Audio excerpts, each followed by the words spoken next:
नमस्कार, आप देख रहे हैं न्यूज 69 चैनल और मैं हूं आपके साथ अंकिता। चलिए रुक करते हैं खबरों की ओर। छत्तीसगढ़ के बाद मध्य प्रदेश में भाजपा को चुनाव से पहले एक बड़ा झटका लगा है। पिछले 3 दिनों से चल रहे प्रयास आज बुरी तरह से विफल हो गए हैं। सभी अटकलों पर आज विराम लगाते हुए पूर्व मुख्यमंत्री स्वर्गीय कैलाश जोशी के पुत्र दीपक जोशी ने कांग्रेस में जाने के लिए कदम बढ़ा लिया है और भोपाल के लिए रवाना हुए, जहां कमलनाथ की उपस्थिति में कांग्रेस का दामन थामेंगे। भाजपा के पूर्व मंत्री दीपक जोशी आज शनिवार सुबह से खेड़ापति मंदिर दर्शन करने के बाद कांग्रेसियों के साथ भोपाल रवाना हुए, जहां पर वे कमलनाथ के निवास पर पहुंचकर कांग्रेस की सदस्यता ग्रहण करेंगे।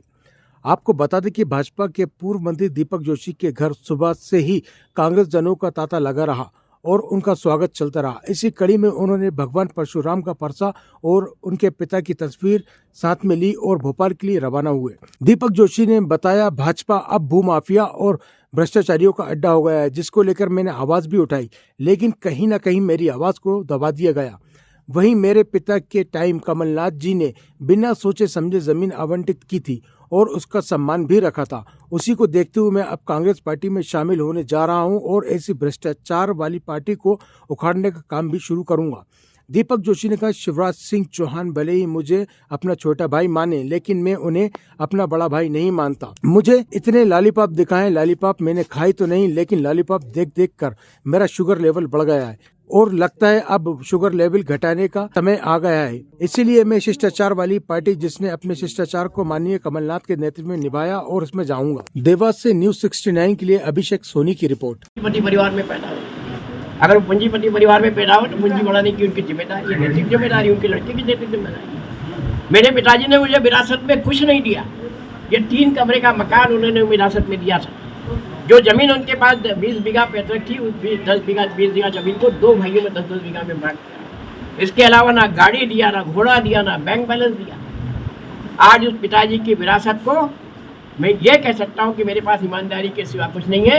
आज उस ईमानदारी को लेकर मैं कांग्रेस में जा रहा हूँ और कांग्रेस के नेतृत्व से आह्वान करूँगा कि मेरी पिताजी की विरासत ईमानदारी को सहेजने का प्रयास, जिस प्रकार से कमलनाथ जी ने मुख्यमंत्री के रूप में उनको मान सम्मान देते हुए उनका स्मारक की भूमि 3 मिनट आवंटित की थी, ऐसे जनता के लिए काम करे। नहीं तो आज जनता की स्थिति बहुत भयावह है। कोई सी भी योजना का लाभ लेने के लिए मैं देख रहा हूँ कि जो लाभार्थी होना चाहिए वो तो दर दर भटक रहा है, ना उसकी सुनवाई हो रही, ना किसी प्रकार की बात हो रही। चाहे राजस्व विभाग हो, चाहे योजनाओं से जुड़े हुए लाभार्थियों को लाभ देने की योजना, बिना पैसे लिए दिए कुछ काम नहीं होता। मैं ये कहता हूँ, शायद भाजपा ने गांधी को गांधी के नोटों के रूप में अपनाने का प्रयास किया, गांधी के सिद्धांतों को अपनाने का प्रयास नहीं किया। ऐसी भाजपा को आज मैं छोड़ रहा हूँ।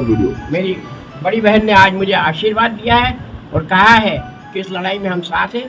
हमारा समाज जिससे मैं आता हूँ, उस समाज के भी कुछ समाजजन आए हैं, उनका भी कहना है कि इस लड़ाई में हम आपके साथ हैं।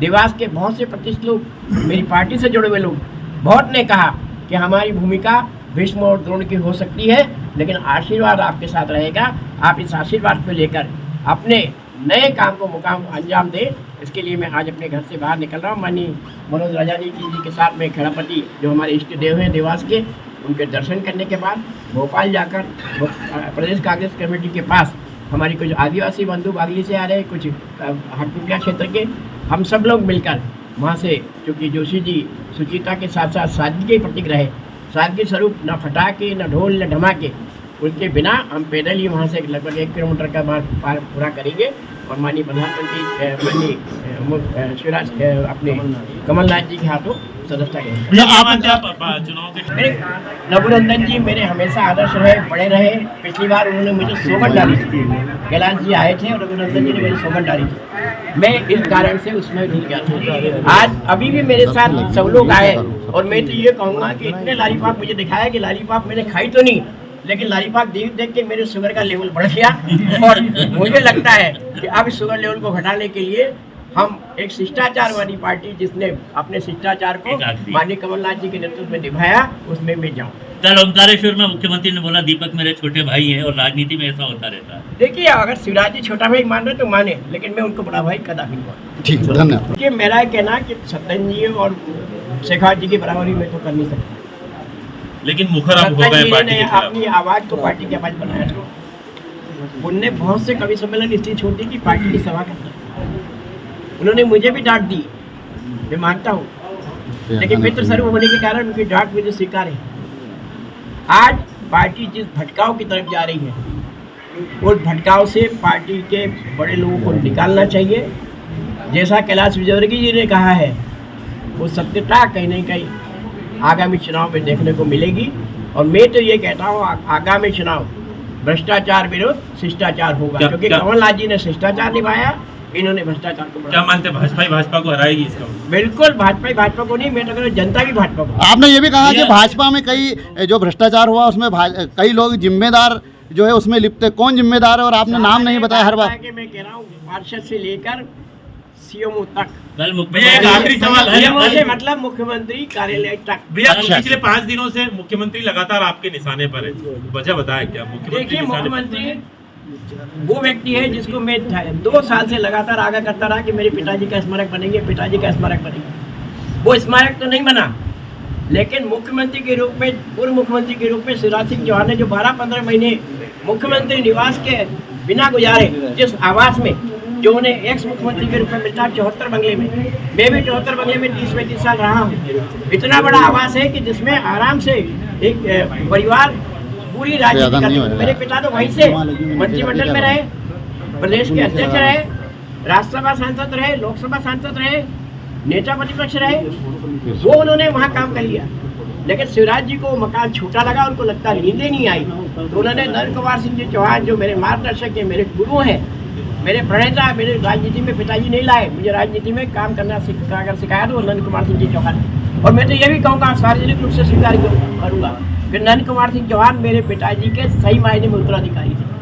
उन्होंने मेरे पिताजी को अंगीकार करके राजनीति की। उन नंद कुमार सिंह जी चौहान का मकान तोड़कर एक नया मकान 6 महीने के अंदर करोड़ों रुपए की लागत से खड़ा कर दिया। अरे शिवराज जी, आप जोशी जी का स्मारक 2.5 करोड़ का नहीं खड़ा कर पाए, लेकिन अपनी सुख सुविधा, अपने ऐशो आराम के लिए, अपने परिवार के ऐशो आराम के लिए आप मकान बना रहे हो, आप नए नए काम कर रहे हो। अरे आप जोशी जी को तिरस्कृत मत करो, और जो व्यक्ति तिरस्कृत करेगा मैं उसके खिलाफ आप आए। दीपक जी, रघुनंदन शर्मा जी अब तक आपको मनाते आ रहे थे, पर आज ट्वीट उन्होंने मानता रहूंगा। उन्होंने कहा था कि हार में क्या जीत में, जीत में किंचित, हार जीत से मेरे पे फर्क नहीं पड़ता। मेरे पिता ने मुझे सिखाया है कि अगर हमारे पास कुछ नहीं हो तो हम जमीन को बिछौना कर लें और धरती को आकाश कर लें, और उसी परंपरा के साथ मैं जीता रहा हूँ। लेकिन आज जो व्यवस्था देखने में आई, जिस प्रकार की भ्रष्टाचार की पराकाष्ठा हो रही, ऐश्वर्य और सुख के साधन जुटाए जा रहे भ्रष्टाचार के माध्यम से, मुझे लगता है कि पार्टी अपनी लाइन से बहुत बुरी तरह भटकी हुई है। ऐसे दृष्टिकोण में मैं लगातार आगाह करता रहा जिम्मेदारों को, लेकिन जिम्मेदार कान में मेरे ख्याल से कोई ऐसी व्यवस्था लेकर चल रहे थे कि उनको सुनाई नहीं दे रहा था। और मुझे लगता है कि नकार खाने में तूती की आवाज़ किसी सुनाई नहीं। लेकिन मैं भी, जब मेरे कुछ साथियों ने बताया कि क्यों ना हम उस राह पे चल पड़े जिस राह ने ईमानदारी को संजोने का प्रयास किया। माननीय कमलनाथ जी ने महज 3 मिनट के अंदर जमीन का आवंटन किया। सज्जन सिंह वर्मा के प्रयास से वहाँ पर उनकी अंत्येष्टि का वो कार्यक्रम संपन्न हुआ था उस टाइम। लेकिन बाद में जिम्मेदार जोशी जी का नाम जरूर लेते कि हम जोशी जी की पार्टी वाले, लेकिन जोशी जी की शुचिता के संदेश को चलने की कोशिश आज ईमानदारी से नहीं कर रहे। भ्रष्टाचार, जैसे हम गरुड़ पुराण पढ़ते हैं उसमें वेतरनियों का जिक्र आता है, भ्रष्टाचार की शायद वेतरनी इन्होंने नहीं बनाई। पंचायत से लेकर सीएम सेक्रेटरीट तक अकांत भ्रष्टाचार में डूबा हुआ है। हमारा कार्यकर्ता आज अपने आप को ठगा हुआ महसूस कर रहा है। मैं ठगा हुआ नहीं, अपने आप को विचलित महसूस कर रहा हूँ। मुझे लगता है कि मैंने उन हजार साथियों के साथ जिन्होंने मेरे और मेरे परिवार को खड़ा किया, उनको खुद को तो कुछ नहीं मिला, लेकिन इस विचारधारा के पीछे उन्होंने अपना जीवन झोंक दिया। 1 नहीं, 2 नहीं, 3 नहीं, 4 पीढ़ियाँ हमारी झुकी है, मुझे मिला है। लेकिन 4 पीढ़ी झोंकने वाला कार्यकर्ता, जिसको कि आज लगता है कि हम कहीं न कहीं उस मार्ग से भटक गए जिसके के लिए हमारी पार्टी की पहचान है, मुझे लगता है इनकी आवाज़ बनकर मैं कांग्रेस में समाहित हो रहा हूँ। और उन लोगों से भी आवाज़ करता हूँ कि भ्रष्टाचार से जुड़ी हुई अत्याचार, माफियावाद, साथ में मैं तो ये भी कहूँगा कि व्यभिचार, उसके उदाहरण जब आएंगे पेश करूँ। इस प्रकार की व्यवस्था देने वाली पार्टी को उखाड़ के फेंक दूँ, क्योंकि आज प्रदेश की जरूरत है। हम माननीय कमलनाथ जी के नेतृत्व में, दिग्विजय सिंह जी के नेतृत्व में, अरुण यादव जी के नेतृत्व में, राहुल भैया के नेतृत्व में, सुरेश पचौरी जी के नेतृत्व में हम मध्य प्रदेश में एक ऐसी सरकार बनाए जिसका अपना विजन। कमलनाथ जी के बारे में कहा जाता पूंजीपति। इसी तरह की और खबरें देखने के लिए बने रहे हमारे साथ, देखते रहिए न्यूज़ 69 चैनल। जब तक के लिए धन्यवाद।